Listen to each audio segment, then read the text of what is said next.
It's hard not to get excited about a free-to-play, multiplayer, dragon battling action game with amazing graphics and a variety of ways to customize your rider and dragon to take to the skies and absolutely decimate the competition.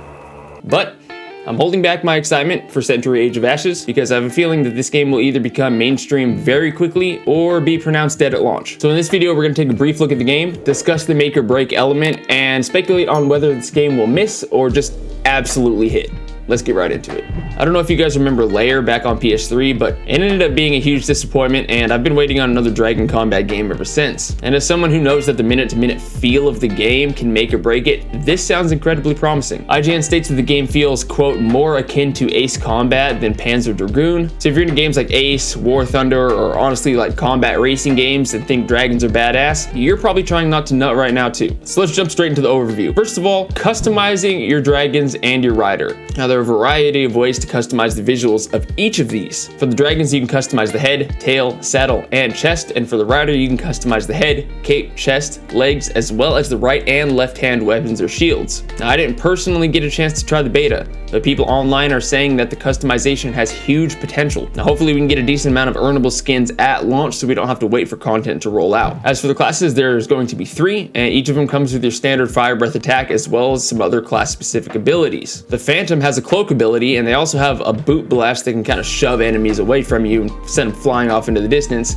They also have a mine that they can plant on the battlefield that will detonate if another dragon flies close enough. The Wind Guard class is basically your support class. They not only have the same blast attack, but they also have a poisonous smoke that they can deploy to gain a little bit of air superiority, as well as get enemies off your tail. And lastly, the Marauders are basically a mark and track class. They get a gust ability to get a giant boost of speed. They can mark their opponents and send seeking fire or frost bolts at enemies. So this is going to be a class where you can not only speed yourself up, but also slow enemies down, which is a combination that seems like it's going to be super potent. So you can see how each of the classes fills a specific role: stealth, damage, and support. They do emphasize that you should play whatever class you like to play, as each of these classes have something valuable and synergistic to contribute. And there will be more classes rolling out in the future, but I'm going to talk about post-launch content in just a sec. So there's also going to be 3 game modes. The first one is Carnage. It's a 6v6 team deathmatch where special power-ups and items will spawn on the map. One of them is literally a giant golden glowing javelin that can one-shot if your aim's good enough. And in this game, the more you kill, the more valuable you are of a target to your enemies. So if you get 6 kills, you're going to be worth 6 points on the enemy's team. Next, we have the Spoils of War game mode, which is another 6v6 game mode. The goal here is to kill the neutral loot dragons and bring the gold back to your base. Now, sub-objectives will spawn that are going to make things a whole lot more interesting. For example, sometimes your base will lock. You have to go and retrieve a key held by one of the neutral dragons and then go back to your base to unlock it before stashing more gold. Also, a bomb can spawn, and whichever team can secure it and take it to the opponent's base will not only blow their base up, but also send gold flying everywhere for you to steal. I anticipate that this is going to be one of the more popular game modes, at least at launch. And then we also have Gates of Fire, which is basically a unique take on Capture the Flag. Instead of grabbing the flag and just taking it straight back to your base, the goal is to grab the flag and fly through as many gates with the flag held, and the team with the most points at the end wins. So it's kind of like an on-the-move Capture the Flag. So there's only going to be 3 maps at launch, and one specifically designed for new players. So we basically have 3 classes,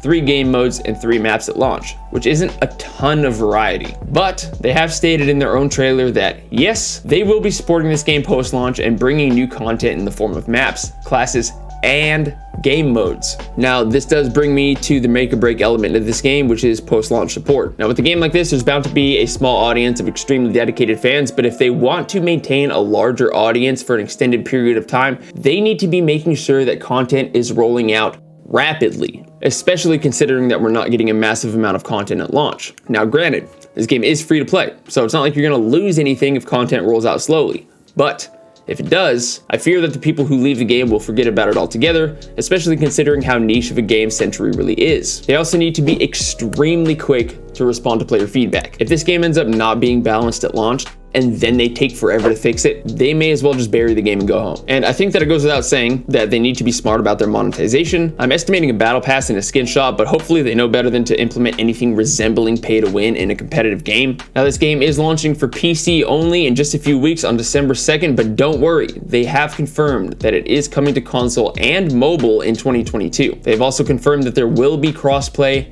and cross progression. And don't let the mobile part be a turnoff, guys. Remember, games like Fortnite and Genshin Impact are mainstream titles that were also brought to mobile. If you're into fantasy games with a focus on loot, bosses, and or PvP, then you are in the right spot, because that is exactly what we cover here on the Blue Monkey channel. If you want to see more videos pertaining to that type of content, be sure to drop a sub down below. I will be uploading regularly, and until the next video, I will see you guys then.